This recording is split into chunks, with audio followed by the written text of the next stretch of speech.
um jogo de hóquei no gelo, 3 gols numa única partida constitui uma mágica tirada de uma cartola. Hoje eu quero lhes fazer um truque de mágica desse tipo. Gostaria de lhes dizer o que é o campo elétrico. Resolver um problema de teoria de campo que deu muito trabalho a Isaac Newton e introduzir uma importante ideia matemática conhecida como a Lei de Gauss. Isso será mais fácil do que parece graças à viva imaginação de um grande gênio chamado Mike Faraday. A vida de Faraday deixaria embaraçado o mais desavergonhado romancista. Ela começou nas mais modestas circunstâncias. Faraday teve pouca instrução formal e finalmente foi aprendiz de encadenador. Com o objetivo de se aperfeiçoar, começou a frequentar palestras científicas públicas no Royal Institution de Londres. Tão empolgado ficou com essas palestras que implorou a oportunidade de fazer as tarefas mais banais do Royal Institution. Acabaria com o professor do Royal Institution e se tornaria o mais famoso cientista da Europa.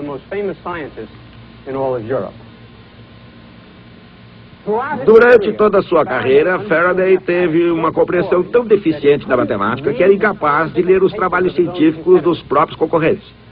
Mesmo assim, sua intuição o levou ao cerne de todos os problemas científicos.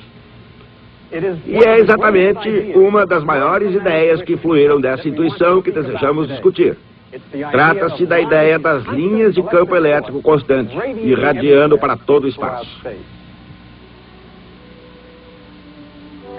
No campo da física, certamente nenhuma ferramenta desencavou mais a verdade científica do que a afiada espada da matemática.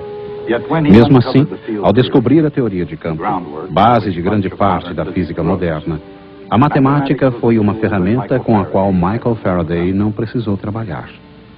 Apesar de ele estar cara a cara com uma ideia de natureza essencialmente matemática. Em 1789, Charles Augustin Coulomb confirmou o que a comunidade científica suspeitava há muitos anos. Coulomb finalmente demonstrou que a força elétrica é inversamente proporcional ao quadrado da distância entre as cargas.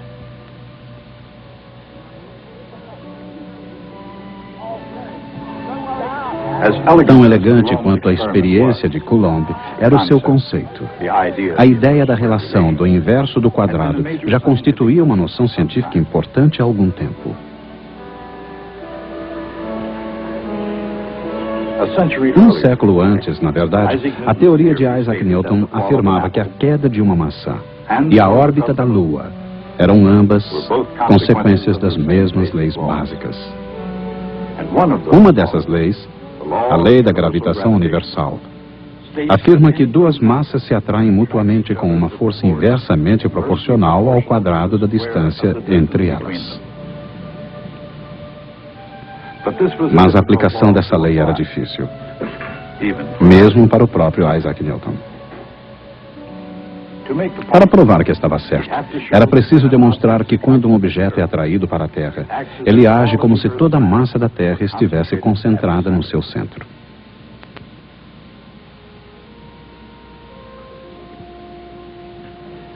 E ainda mais difícil, era preciso racionalizar o que ele chamava ação à distância. Uma frase que significava que os corpos, como a Terra e o Sol, aplicam forças diretamente uns aos outros, mesmo estando separados por milhões de quilômetros, sem qualquer conexão material entre eles. Embora o grande gênio tenha sido muitas vezes petulante, ele próprio talvez tenha sido obrigado a admitir uma certa insatisfação com a ideia de ação à distância. De forma talvez um pouco na defensiva, Newton escreveu em sua obra Principia: não fui capaz de descobrir a causa dessas propriedades da gravidade e não imagino qualquer hipótese possível. Com essa frase famosa, não imagino qualquer hipótese possível, Newton não se sentiu na obrigação de explicar, seja por meios físicos ou mecânicos, a lei da gravidade. Para nós, é suficiente que a gravidade realmente exista, acrescentou, e atue de acordo com as leis que explicamos.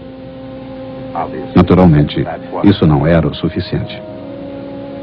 Desde então, na Inglaterra, A lei da gravitação passou a ser lei. Por volta do século XIX, quando a lei da gravitação já estava firmemente estabelecida, os seguidores de Newton descobriram que a eletricidade e o magnetismo obedecem a leis semelhantes.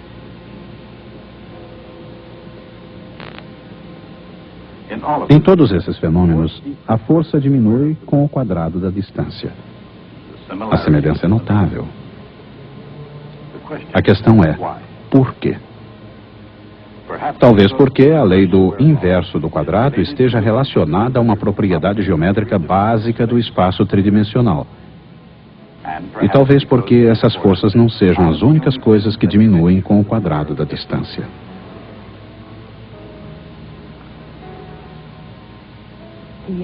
A essência da lei do inverso do quadrado pode ser observada no conceito de fluxo, palavra de origem latina significando vazão. A luz flui do Sol igualmente em todas as direções. À medida em que se espalha, afastando-se do Sol, sua intensidade diminui.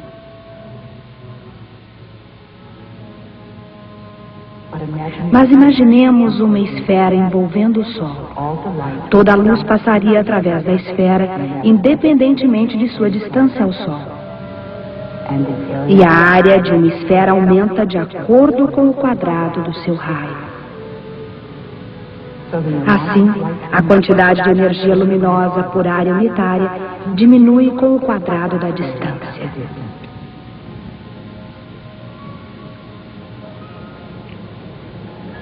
A lei do inverso do quadrado não foi a única ideia estimulante com a qual Faraday teve contato quando jovem. Por volta de 1810, ele era um frequentador regular da Royal Institution, especialmente das palestras do lendário professor Sir Humphry Davy.